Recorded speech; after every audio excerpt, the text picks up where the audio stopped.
Hey everyone, and welcome back to another Sewing Wednesday. This week I was working on a DIY cape for my son, which is also reversible.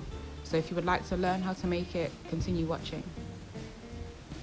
So I've got these gorgeous materials. We've got this like nice green. It's coming up a bit more emeraldy because it's a bit dark in my house. Lighting ain't great. But we've got this gorgeous green, and we've got this nice lining, the gold, and then we've got this red jersey, which is amazing. We're not going to use it all for the minions, so I was thinking to maybe like make Cameron a t-shirt out of it after a long sleeve top. It's really good quality. But yeah, just the material that we're using. So the measurements that you're going to need are around the neck and then how long they want it to be.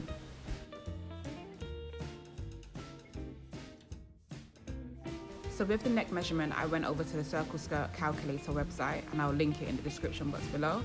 I used the half skirt measurement, but the rest is pretty self-explanatory. You can take the measurements in either centimeters or inches, but I prefer to use inches. And then you just use your own length and just follow the radius measurement. You all know I love the Circle Skirt Calculator. All I did was follow the measurements and do the length. Because of how my paper is, I've only done it about, I think this is about 15 inches, but I may make it longer on the paper. I can also use this for the minion, but I'm just going to make it like shorter. And then I've got the lining for Cameron's neck. This is a longer one, so 24 inches. And then a shorter one that is 22 inches by the 4. So I started with the minion one just so I could use it as a bit of a practice. And with the pattern, obviously it's a bit too long for the minion, so you can just fold it and do a curve shape around when you're cutting, or you can mark it. So you have all the pattern sorted. You can cut out the pieces and then pin the right sides together. Because we want to make it reversible, this is a step that we have to do.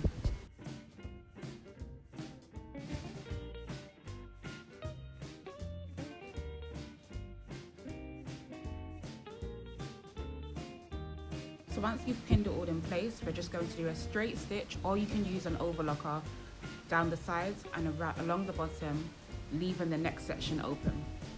I'm going to show you how I did the neckline after, as I've made a few mistakes and needed to correct them.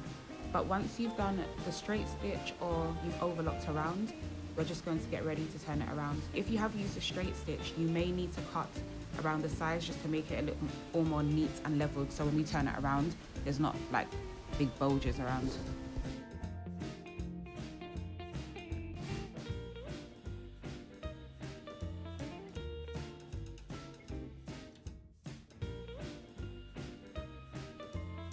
So once we turn it inside out, you'll notice that we've created the reverse look, but what we need to do now is just iron along the bottom seam so it's nice and neat.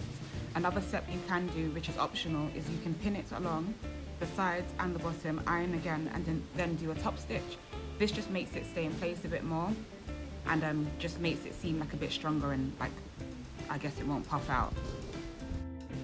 Okay, so once it's top stitched, I just feel like it makes it better and it makes it a lot more firm. So that's why it's just good to top stitch it. You can use the same thread, but I didn't mind using black just to give it a bit of tone and colour. So we're done with the cape section for now, and we're just going to work on the neck area / like where it's going to be tied. So I had a measurement of 24 inches at first, but then when I made the minion one, excuse it, it's a bit messy. First time and all that, it's not like big enough to tie on the minion.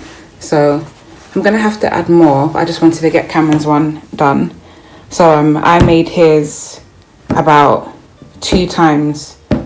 So I cut 24, but then I doubled it, so that's 48 inches. But I would say it doesn't have to be that long. I would say if your neck measure, like say his neck measurement was 16 inches, you could just times 16 by 2 and do it 32 inches.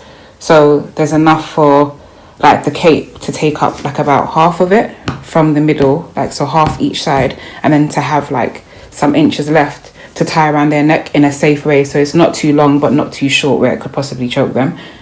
No, nobody wants that for their child. But yeah, so I'm gonna do this part.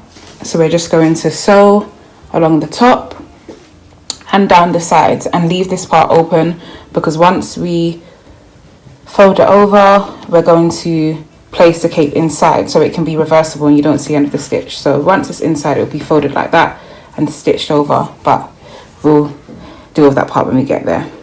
So once you've stitched it and you're happy with how the stitch is looking, you can fold it back over and iron over.